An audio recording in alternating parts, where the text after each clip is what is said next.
आपके महबूब शायर, जी हाँ, रेहान हाशमी ने शिरकत की आजमगढ़ मोहम्मदपुर बिलरियागंज के मुशायरे में और अपने अशार से लोगों का दिल जीत लिया। ये मुशायरा रॉकी टॉक पर सुना गया। शायर से मुलाकात करनी है।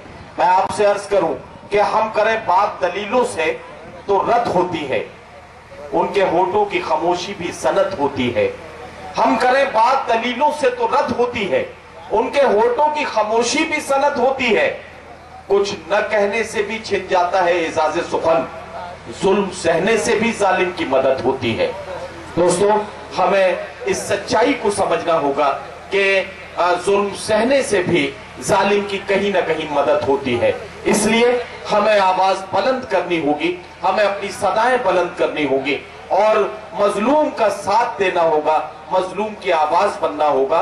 और यही हमारे मुशायरों का और हमारे शोरा इकराम का मकसद है। आइए इस सफर पर आगे बढ़ें और एक नौजवान को अपने साथ लें।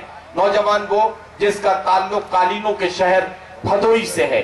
भदोई से हमारे बीच जनाब रेहान हाशमी यहाँ तशरीफ लाए हैं। हालांकि इस शायर ने आंखें तो खोली थी कालीनों के शहर में, लेकिन जरा सा अरबाब इक़्तिदार की आंखों में आंखें डालकर बात करने का हुनर इस शायर को इतना मुश्किलों में डाल गया कि ये जिंदगी की पथरीली जमीन पर अपने घुटनों और कोहनियों के बल चलता हुआ, अपने खून से जिंदगी की तस्वीर बनाता हुआ आज आपके इलाके तक, आज आपके मोहम्मदपुर तक, आपके मुशायरे में बहसियत मेहमान शायर यहाँ पहुंचा है। मैं चाहता हूं कि जोरदार इस्तकबाल कीजिए रेहान हाशमी का और मैं उनसे गुजारिश करूं कि वो तशरीफ लाएं और अपने कलाम से नवाजें। जनाब रेहान हाशमी।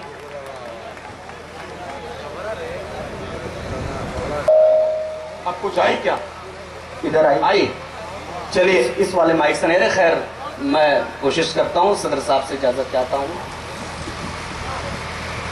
आरिफ भाई, जामई साहब और हमारे बहुत ही हरदिल अजीज रहनुमा वसीम अहमद साहब, और मैं मुबारकबाद देना चाहता हूँ सबसे पहले मोहम्मदपुर के लोगों को। यकीनन आजमगढ़ का तो मैं हमेशा से कर्जदार रहा हूँ, क्योंकि आजमगढ़ ने ही मुझे, जहाँ भी मेरी थोड़ी बहुत शिनाख्त है नदीम सर, वो आजमगढ़ की देन है। मैं 4 मिसरे पढ़ना चाहता हूँ। इसरार भाई पढ़िए पढ़िए। 4 मिसरे पढ़ना चाहता हूँ। दोस्तों, ये आजमगढ़ के लोग हैं। वैसे भी मैं पहले से ही बहुत बदनाम हूँ कि ये अपने कौम की बात बहुत ही तल्ख लहजे में करता है, लेकिन मैं बता दूं कि हिंदुस्तान के मुसलमान को सेकुलरिज्म का इम्तिहान देने की जरूरत नहीं है। हिंदुस्तान के मुसलमान को इसकी जरूरत नहीं है। आतंकगढ़ कहा गया तो मैंने भी 4 मिसरे कहे कि भारत के दुश्मनों का तरफदार तू ही है।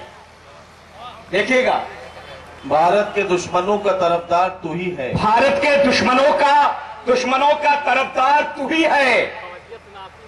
सच पूछ तो फांसी का भी हकदार तू ही है। भारत के वसीम भाई मुस्कुरा रहे। कसम खुदा के अगर सच्चाई से शेर कहा हो तो मुझे अपनी दुआओं से नवाजिएगा। जामई साहब भिवंडी से आप तशरीफ लाए हैं कि भारत के दुश्मनों का तरफदार तू ही है। भारत के दुश्मनों का तरफदार तू ही है। अरे सच पूछ तो फांसी का भी हकदार तू ही है। और रिश्ता मेरा आतंकियों से जोड़ने वाले तारीख उठा के देख ले, गद्दार तू ही है।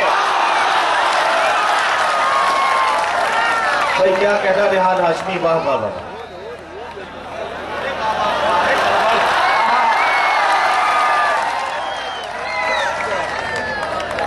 क्या कहना। बहुत बहुत शुक्रिया दोस्तों। भाई कसम खुदा की माइक इस लायक नहीं है कि दोबारा पढ़ सकूं, बहुत ही खतरनाक है। बहरहाल अगर आप हौसला देंगे, चाचा ने कहा है, तो मैं जो भी होगा मैं दोबारा पढ़ूंगा। बढ़िया। भारत के दुश्मनों का तरफदार तू ही है। सच पूछ तो फांसी का भी हकदार तू ही है। वाह। अरे रिश्ता मेरा आतंकियों से जोड़ने वाले तारीख उठा के देख ले, गद्दार तू ही है। तारीख उठा के देख ले, गद्दार तू ही है। दोस्तों, डाइस पर बड़ी इस मुशायरे के कन्वीनर है जनाब इसरार प्रधान साहब। इस मुशायरे की शानदार निजामत के हिंदुस्तान के मशहूर और मारूफ नाज़िम मुशायरा और शायर जनाब नदीम फरूक साहब ने।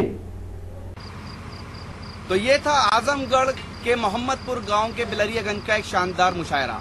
इस मुशायरे की खास बात ये रही कि हमने 2012 में ये मुशायरा कवर किया था और 2014 में हमें एक बार फिर इनविटेशन मिला, लेकिन बीच में बारिश ने और तूफान ने खलल डाला। लेकिन बहरहाल ये मुशायरा मुकम्मल हुआ। उम्मीद करता हूँ ये मुशायरा आपको अच्छा लगा होगा। ये मुशायरे का एक वीडियो नहीं है। अगर आपको पूरा मुशायरा देखना है तो हमारी वेबसाइट www.rockytalkmedia.com लॉगिन कर सकते हैं। अगर आपको और मुशायरे देखना है तब आप हमारी वेबसाइट लॉगिन कीजिए। अगर आपको ऑनलाइन मुशायरा देखना है या खट्टी मीठी बातें करनी है तो आज ही अपने मोबाइल में डाउनलोड कीजिए रॉकी टॉक की एप्लीकेशन और बदल लीजिए अपनी दुनिया। फिर किसी शहर से किसी और मुशायरे को आप तक पहुंचाएंगे। कैमरा पर्सन अजीम खान के साथ शफीक खान, रॉकी टॉक के लिए आजमगढ़ से।